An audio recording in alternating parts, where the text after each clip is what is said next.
All right. It's about 6:40 p.m. West Coast time on Friday, June 27th. And following the Supreme Court's decision this morning on nationwide injunctions, one of the parties to that case, CASA Incorporated, and I think pretty clearly they started working on this following the oral arguments, and I think several other organizations did the same thing. They have converted their case into what's called a class action lawsuit, and which these kinds of injunctions are very common in class action lawsuits where you've got plaintiffs or members of the class that live in more than one state. Because of that, nationwide injunctions are very common in class action lawsuits. It's just a different way to arrive at the same result. And from what I understand, there were several other similar organizations going for this a similar kind of thing that have filed similar class action lawsuits today.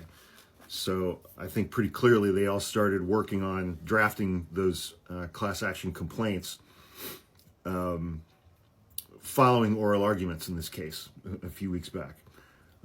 This is from Politico, an organization representing immigrants fighting Donald Trump's Birthright citizenship order wasted little time seeking to recalibrate its legal strategy to block the president's policy despite the High Court's restrictions on nationwide injunctions.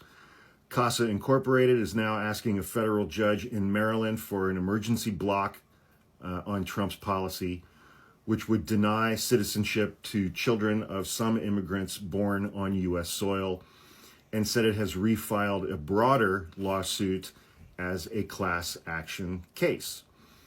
Class action lawsuits are one of the ways that the Supreme Court explicitly indicated in its opinion today were permissible to block or to broadly block a federal government policy. Broadly meaning that it would apply to more people than just the individuals named in the lawsuit.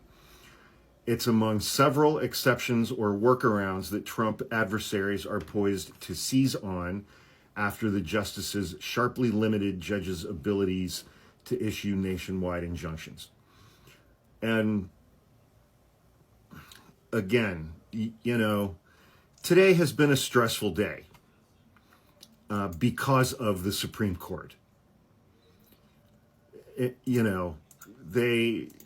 Not all of the I think they issued 5 opinions today. 2 of them were not awesome. One was kind of neutral and a couple were fine. But this one about nationwide injunctions has really set people off. I mean, really set people off.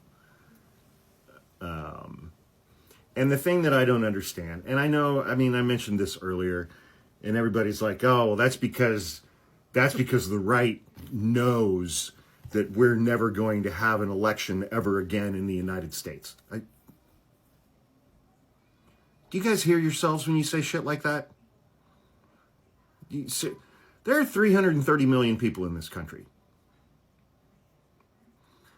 Do you guys seriously think that Donald Trump is just going to make an announcement in, I don't know, July of 2028 saying, oh, my bad, yeah, we're not having a presidential election this year?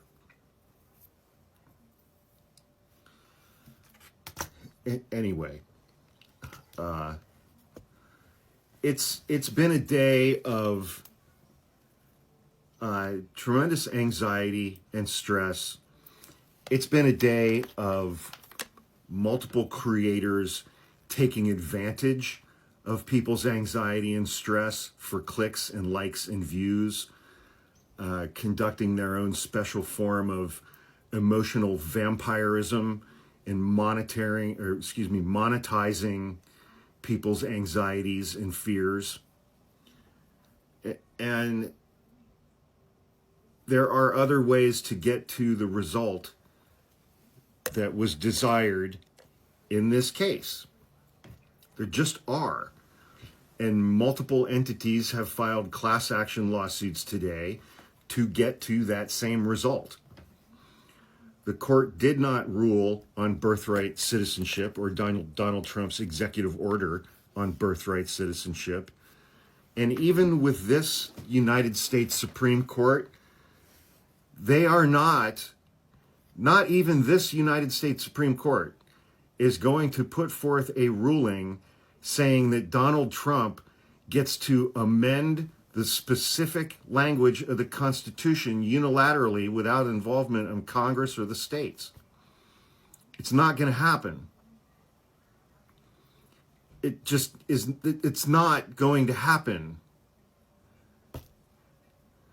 And the analogy that I've been making, it's like based on the arguments that the Trump administration is making, a Democratic president could come in and issue an executive order nullifying the Second Amendment. And based on today's result, a lower court can't issue a nationwide injunction putting a stay on that executive order. It really is a be careful what you ask for kind of thing. But, I will say that TikTok is fun when we're all disagreeing with each other. But, I have a special level of disdain for people who are making hair on fire videos. Hang on a second. Sorry, my brother's at the door. I have just a heightened level of disdain for people who are making these hair on fire videos about this decision, and doubly so if you're not a lawyer and you're making those videos.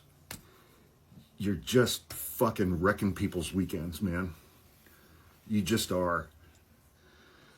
And that's not fucking cool. That is not cool. It is, following this decision, nobody has lost their citizenship.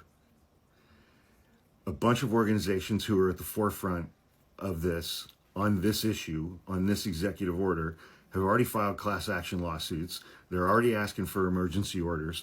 They're going to get their classes certified. There's no basis to oppose certification of a class, even if they're immigrants, who are all still entitled to due process. And no court, this has been challenged 4 times in court, Donald Trump's executive order, under conservative judges, under liberal judges, appointed by Republicans, appointed by Democrats. Trump is 0 for 4 at the district court level. And the unnecessary freak out and making content to cause other people to unnecessarily freak out is something that angers me deeply, especially if you don't know what the fuck you're talking about. And